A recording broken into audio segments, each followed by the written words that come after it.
Today on the podcast. No, wait, I forgot the first part. Welcome to Godot Unscripted, a podcast on the Godot ecosystem.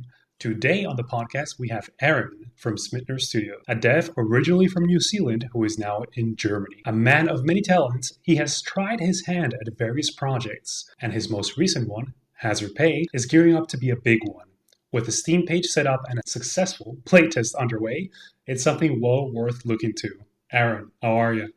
Yeah, I'm doing really great. Thank you. Thanks for having me. Super exciting to be here. Absolutely. I'm excited too. Now, where do we begin? The best thing to ask is, I did a small introduction, but could you introduce yourself as well? Yeah, sure. So I'm Arran, originally from New Zealand. I'm working on Hazard Pay. Hazard Pay is this kind of game about destroying evidence, this block pusher Sokoban-esque game where you're going deeper and deeper into it, this huge lab conspiracy covering up some crimes, but the crimes are not yet revealed to the player, and you kind of have to discover that on your own.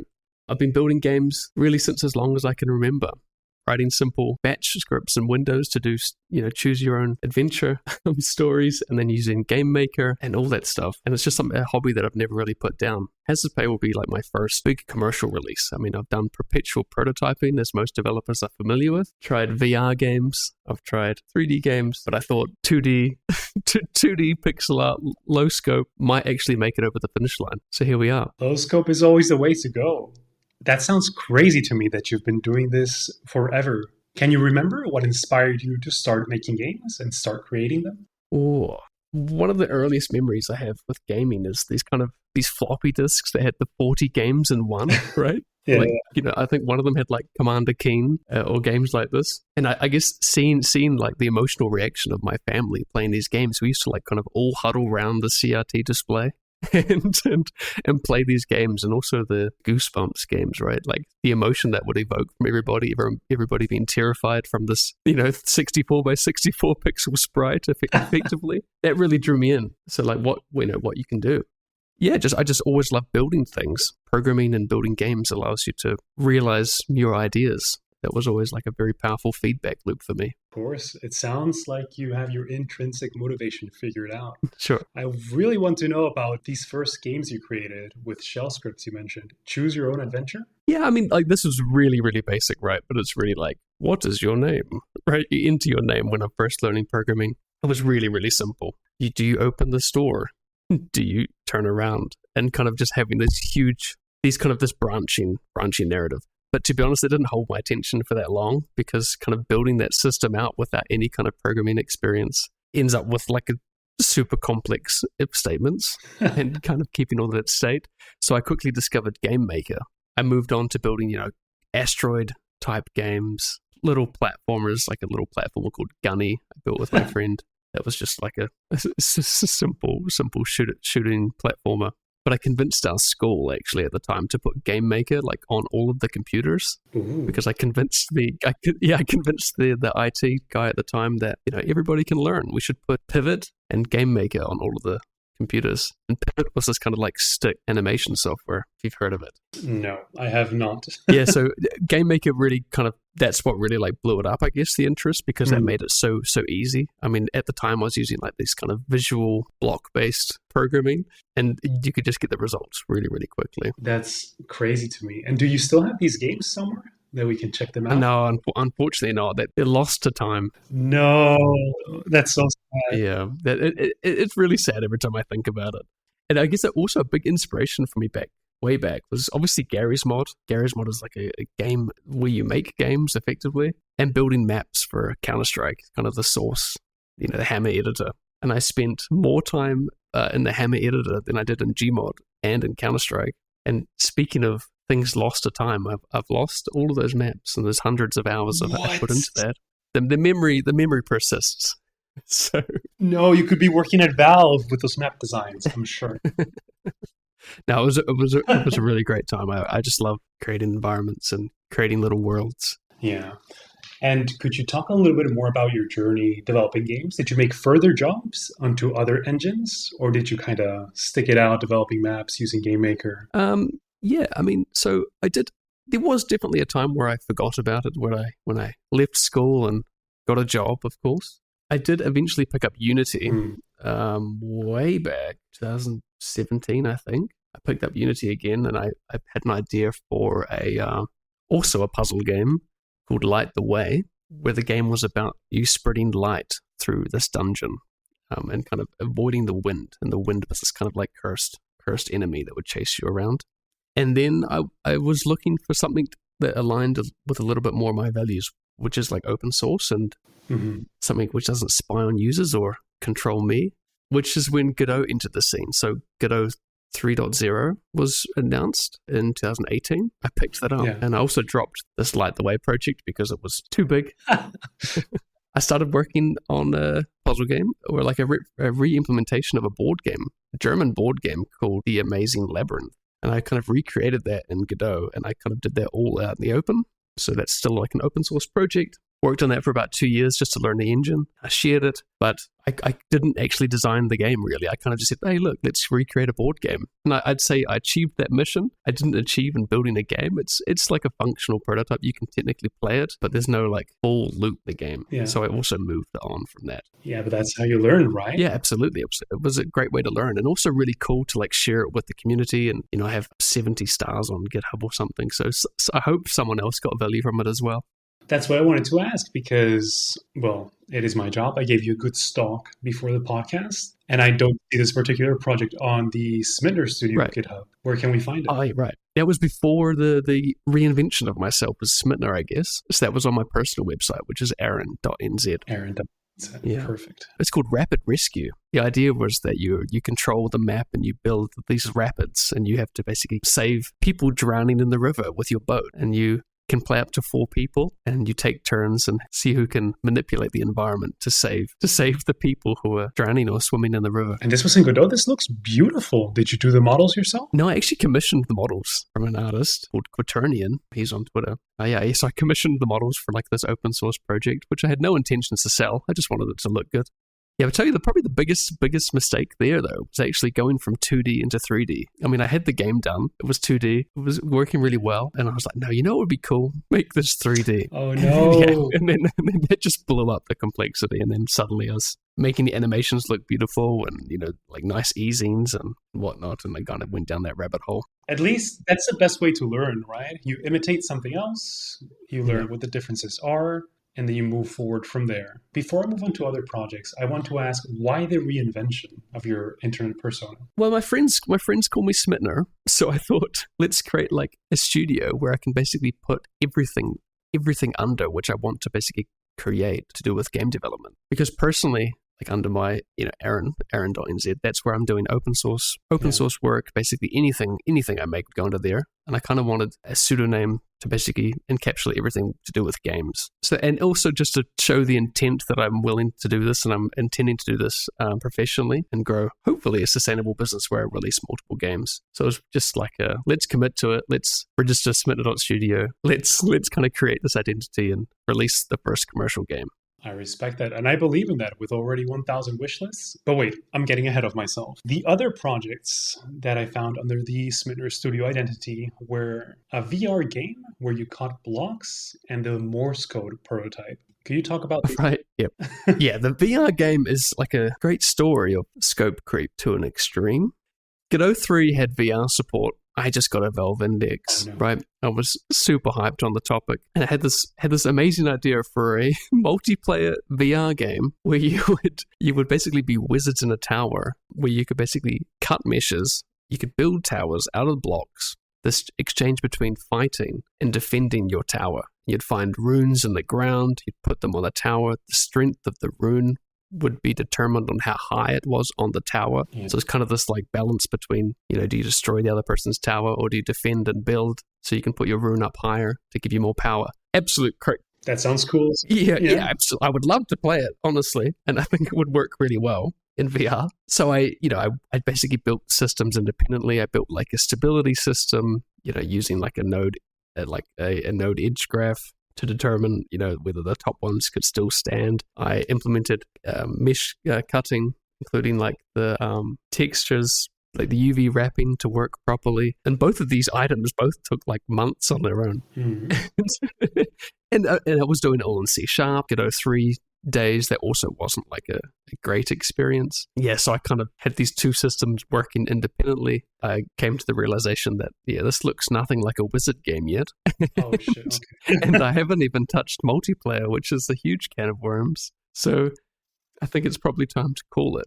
It was really fun. I got really into the technical side of things. Building the stability system was really, really fun to learn about, like, trees and kind of all these data structures. The mesh cutting was also interesting. Yeah, it just wasn't going to work. Not as a solo dev. So I shoved that in the can, and I also made that open source, I think. I mean, I guess that's how you found it. Mm-hmm. If something dies, I see no harm in releasing the source code. Right? Maybe someone else can pick it up or learn from it. Exactly. And then the Morse code. And the Morse code game. Yeah, I mean, I was still working on Hazard Pay, my current project, but I was away from home, had the laptop without Hazard Pay on it. And I kind of felt the itch to make something, and there was a game jam. I can't even remember the theme or the game jam. For some reason, I got it in my head. I would like to make some kind of Morse code like simulation or toy. I mean, it's more of a toy. So I got really into that for 3 days. Yeah, a quite simple game where you connect components together, like nodes essentially.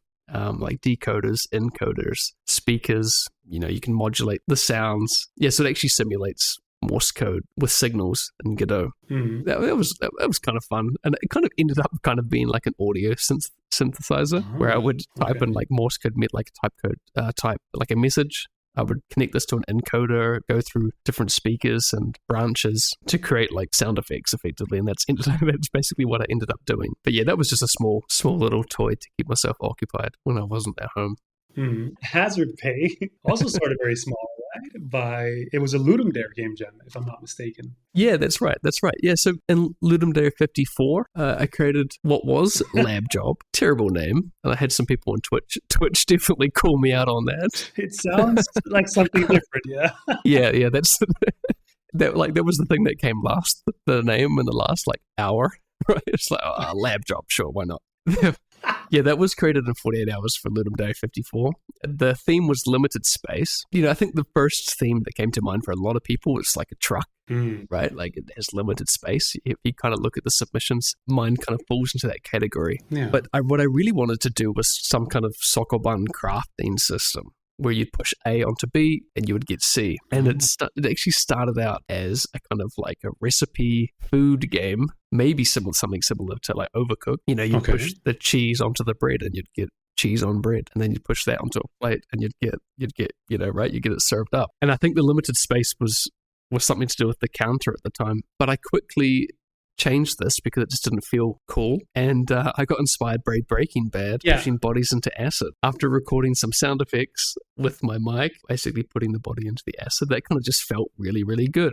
So I kind of just expanded this idea of chemistry and mixing things in a lab. So the game has you mixing chemicals together, putting them inside little tubs. Yeah, trying to avoid. Well, actually, no. Actually, in the game jam version, you couldn't die. You could push the acid around. You couldn't fall into it, and that was something I added afterwards. Yeah, so you just had 5 levels, and the feedback was really great, and that was basically what inspired me to keep going. Oh, okay.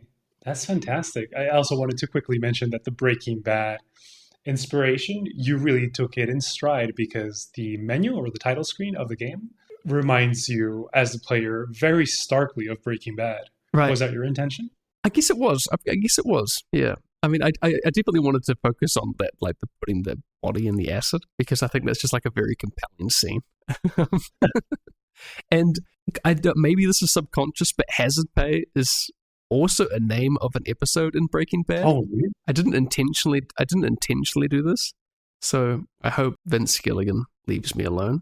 But I'm sure he will. I've since kind of moved away from Breaking Bad. It's definitely a core inspiration, more into this kind of mysterious conspiracy that you're a part of and that you may uncover as the player. And the hazard is coming from, obviously the laboratories are very hazardous. I mean, you can get crushed in the door, you can fall into the acid, you can fall into a incinerator or some kind of disposer. So you need to be quite careful about how you kind of manipulate and move around each lab. So that's kind of where the hazard is coming from now. Yeah. So that's kind of the reinvention into Hazard Pay. You're kind of doing this really dangerous job and a very morally questionable job. But if it pays well, Yeah. I have a question. You mentioned in an earlier project in the Rapid Rescue that you commissioned the models. However, for Hazard Pay, you made the sound effects yourself. Did you also make the art yourself? And what caused this transition? Yeah, so I've done everything myself except for the title screen and the promotional art. Mhm. So what caused that transition? I guess I really wanted to dive deeper into pixel art. I mean, I did a couple pixel dailies, if you're familiar with that Twitter account. Yeah. That kind of prompted me to get into pixel art. And Hazard Pay I thought I'll take as a challenge, also as a first commercial release, but also as a big art project, really. So funnily enough, I chose the color palette for the game during that weekend, and I haven't switched. So I've got 25 colors to do everything from. And I would say that's like the biggest help, really. I mean, this limitation has pushed me to hopefully, I would say, get better at pixel art, and to look for interesting ways to create the items and shapes which I need to create. So everything's 32 by 32 pixels, every item, and 25 colors. I would say you have definitely improved. I've Right. seen the old game and I've seen the new one. And what most surprises me is that you took the time to actually update a lot of the sprites, all of the sprites, I think. And I find that impressive because, well, that also constitutes a little part of scope creep, right? Who's to say you won't re-update them again once you improve even further with your art? Yeah, I've definitely felt that, actually. Like the truck, for example, went through a lot of iteration. And that's obviously the biggest piece. I don't even know how large it is. I mean, but I think the truck I spent like 12 hours on. Oh, Jesus. Just insane. I remember also making a really big deal out of walking when I actually introduced the walking animations, like north, east, southwest Yeah. for the player. I have some funny videos on my YouTube channel about that, because that took me like 3 days to do the walking animation. I mean, because I've never done pixel art animation before. So that was, and a walking animation to get it to look nice.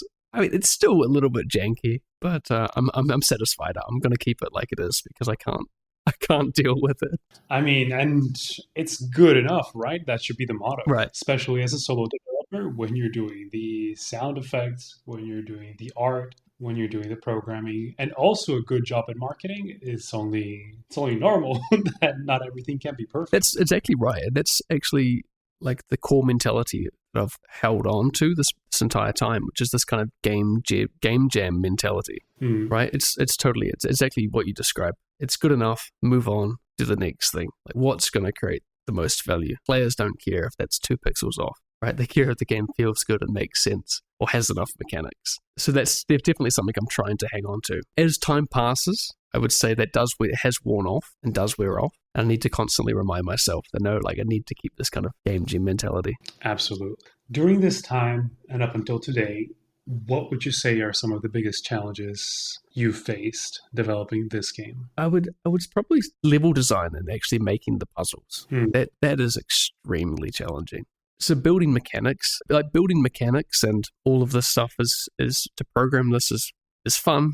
It's kind of, well, it's not easy, but it's easier. But really building levels, introducing concepts, and then reinforcing concepts and the order of the levels to have it make sense and be intuitive, right? Because you need to teach the player the logic of the world, and the logic needs to be consistent. So a matter of kind of creating and then meeting those expectations. And this also kind of merges in with how the interaction system works, pushing a body into the acid. That's something that's in the jam version of the game. Yeah. And you would kind of come to the expectation, well, if a body can go into the acid, why can't you go into the acid, right? And that's kind of how I then put that in the game. And then you introduce another item, which is like, I don't know, clothes, for example. And it's like, well, clothes would fit inside of a barrel. So then you put clothes inside the acid, and kind of balancing this kind of graph of items, kind of managing this kind of emergent gameplay opportunity with having, 30 different items with all these different, end-to-end reactions can be quite tough. And then this paired obviously with the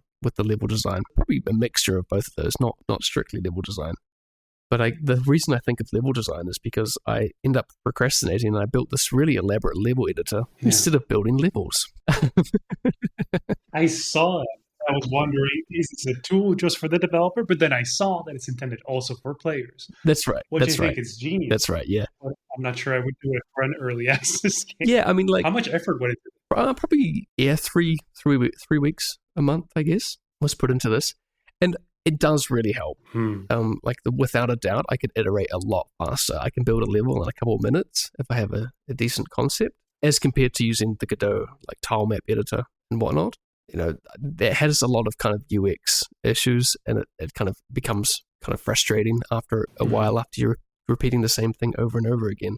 And also because I want user-generated content. That's like a big focus of mine. And that's what kind of got me into games in the first place. Like Gary's Mod or games like this, where the player can just kind of create what they like. So that was something I definitely wanted, like Steam Workshop integration, and I want people to be easily able to share their levels for sure. I think that's fantastic. And I think that really helps with the longevity of the game and with the appeal, right? Right. The idea is what's natural to you and resonates in your heart. But who knows if players might have a more analytical mind for creating puzzles, and they might create some very interesting ones you could have never thought about. And now that value is added to the game. Yes, certainly. Even during development, right? So I am running the playtest on Discord, and they have access to the level editor. And the levels which I've seen from the playtesters are like absolutely mind-boggling.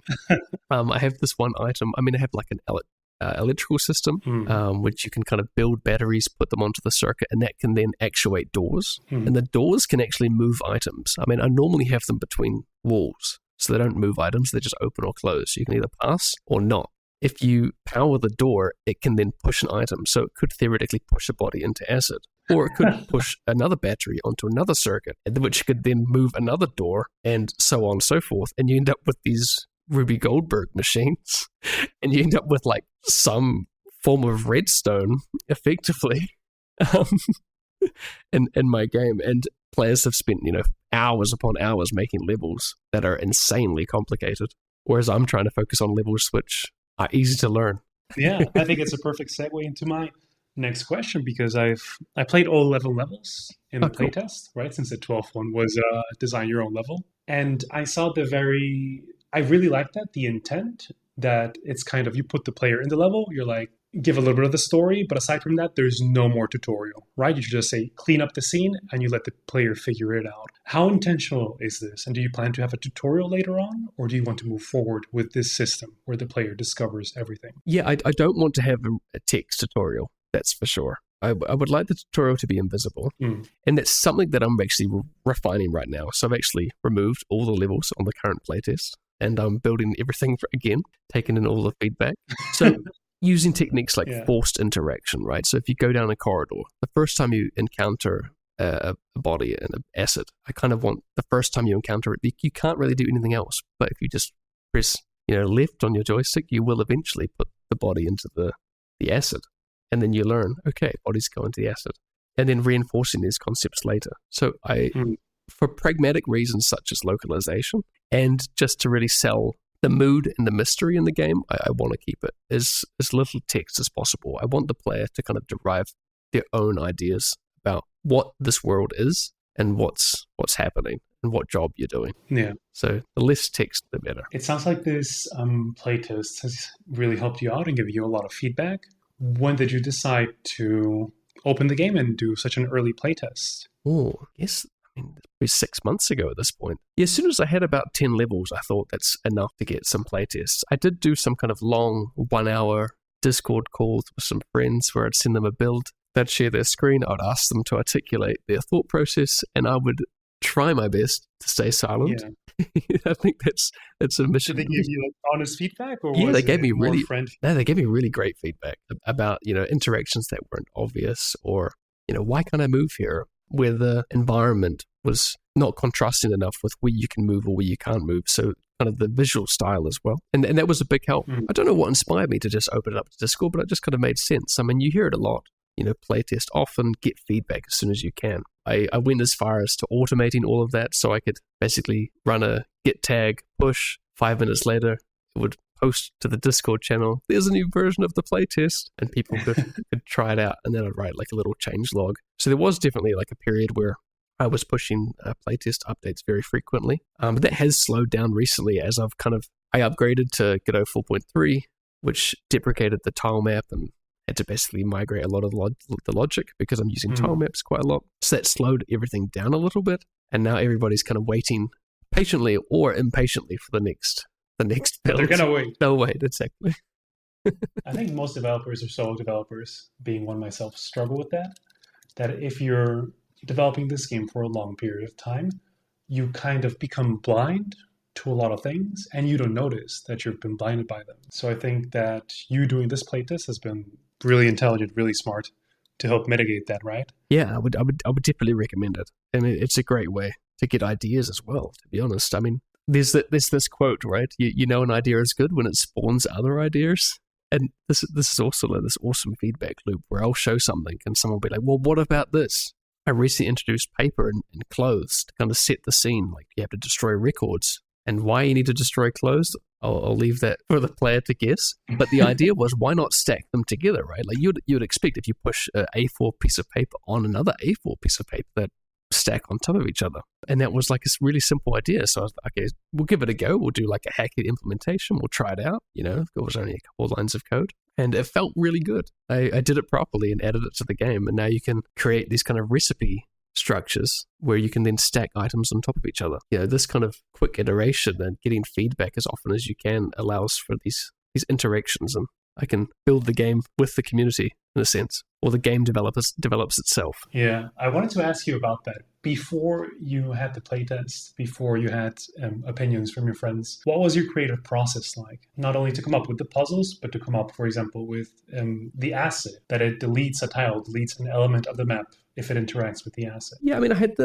this kind of generic system from the beginning. I defined like they're still called recipes from the cooking. It's still from the cooking prototype in the game jam, but this kind of recipes of like item A, item B equals item C, and this is the sound effect. The creative process is admittedly a bit chaotic, and like the next game, I'll definitely be going down the game design document and thinking about the loop much earlier on. But I'm really just trying to think of new ideas and for new items and thinking of how these items would interact with all the other items currently existing in the game. I want every item to be somewhat unique, and that can be really challenging. I even made like a small website which basically generates like a 2D matrix where I can basically input a list of the items. It will make like a 2D table and it will say, okay, when item A interacts with item B, what do you get? To help me brainstorm new item ideas and how these interactions would work. So a lot of it's really just thinking, okay, what new item would help tell the story, but also provide new gameplay ideas. So like the clothing is one of the most recent ones where I want to kind of set the scene in the first chapter. But then I added a laundry basket, right? And then I'm asking myself, how does that interact? Like obviously the clothes go in the laundry basket, and then you take away the clothes. But a body would also go in the laundry basket. Laundry baskets are normally made out of fabric, so if it was like a bloody body, you'd also expect the blood to kind of leak through the laundry basket. And suddenly you have a new mechanic where you can now push N bodies into a basket, but the basket still leaves a blood trail. So it's effectively like a downgraded acid barrel, right? Because acid barrel doesn't leave a blood trail because you disintegrate the body. So it's very, very trial and error. I find it very interesting how you develop tools, because I would do, I don't know, a drawing or Excel thing on the table to see what interacts with what. But you created this website, as you said, you created the level editor, you've created this team automation. Before you create these tools that help you develop faster and quicker, do you kind of weigh the pros and cons?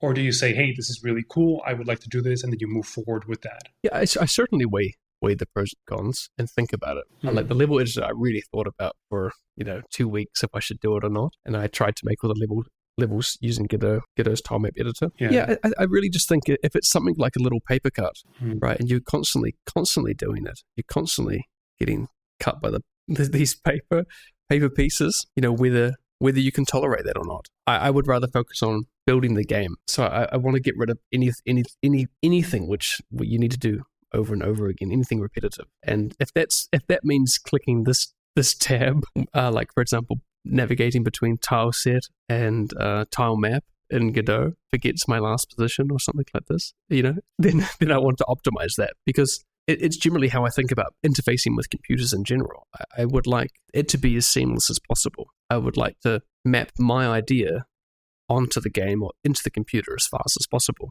And this is also why I have like a really weird keyboard. So Okay. Now you need to post a picture of the keyboard on Twitter or Blue Sky or Mastodon. So yeah, I did post it on Blue Sky actually recently, and that got some nice interaction. So I run like a split keyboard with like as kind of little keys as possible with a multi-layered setup. So I have like all of the programming symbols and numbers and whatnot only like one key away, like one finger away, and it's not to type fast; it's just to type comfortably.